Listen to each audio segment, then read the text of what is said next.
kami mengenai materi laporan laba rugi. Sebelumnya, kami izin memperkenalkan diri terlebih dahulu. Perkenalkan, nama saya Kamil Falik. Nama saya Nadia Pertama. Nama saya Kamila Tasya. Baik, di sini saya akan menjelaskan tentang hubungan neraca dengan laba rugi. Hubungan neraca dengan laba rugi itu terbagi menjadi 3 bagian. Yang pertama ada pendekatan artikulat. Pendekatan artikulat itu melihat laba rugi sebagai subklasifikasi perubahan modal dan menekankan antara neraca dengan laba rugi. Selanjutnya yang kedua ada pendekatan non-artikulat. Pendekatan non-artikulat ini memandang neraca dan laba rugi sebagai entitas independen. Lalu ada transaksi yang tidak mempengaruhi laba tetapi langsung dipindahkan kepada pos non-hasil dan non-biaya. Selanjutnya yang ketiga ada konsep matching.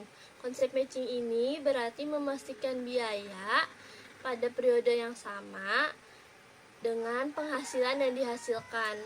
Itu tuh harus sama dan memperhatikan waktu, pembebanan biaya, dan prinsip matching.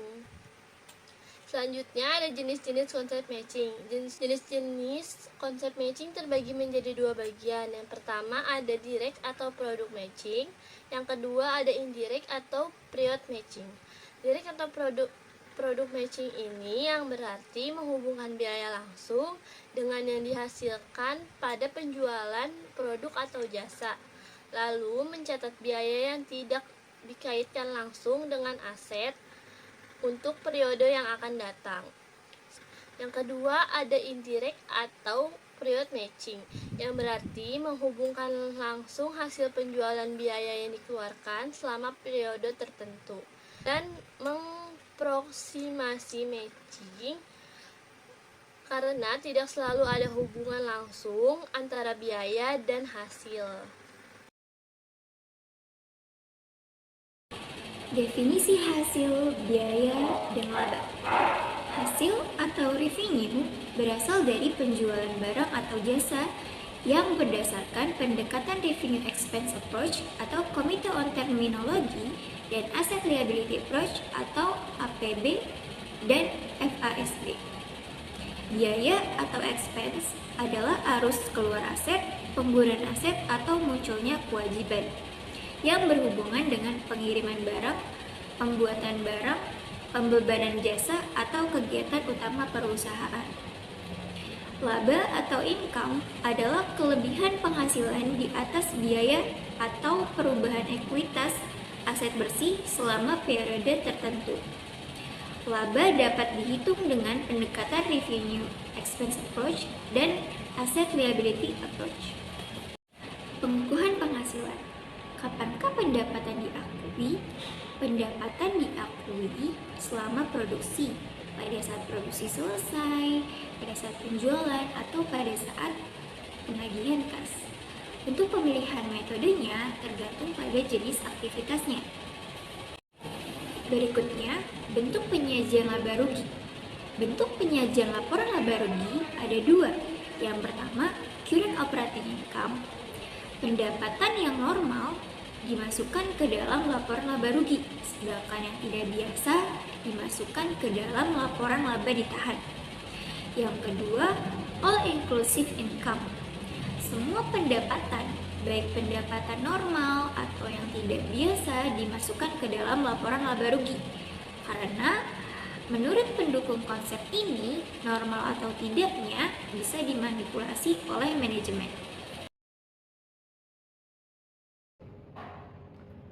Baik, yang selanjutnya saya akan membahas tentang materi pos luar biasa.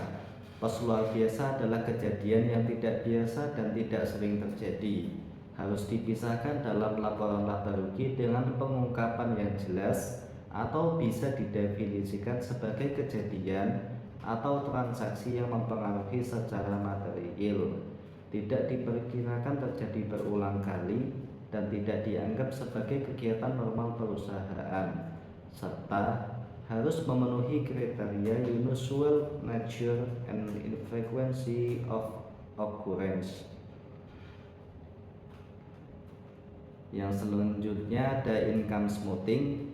Income smoothing adalah praktik untuk menstabilkan laba dengan mengatur waktu transaksi, memilih metode alokasi, dan menggolongkan laba antara operasi normal dan tidak normal, atau secara singkatnya yaitu merupakan upaya menstabilkan laba agar tidak banyak fluktuasi dari satu periode ke periode lainnya, yang dilakukan dengan mengatur waktu kejadian transaksi, memilih prinsip atau metode alokasi, dan mengatur penggolongan antara laba operasi normal dan laba non-operasi.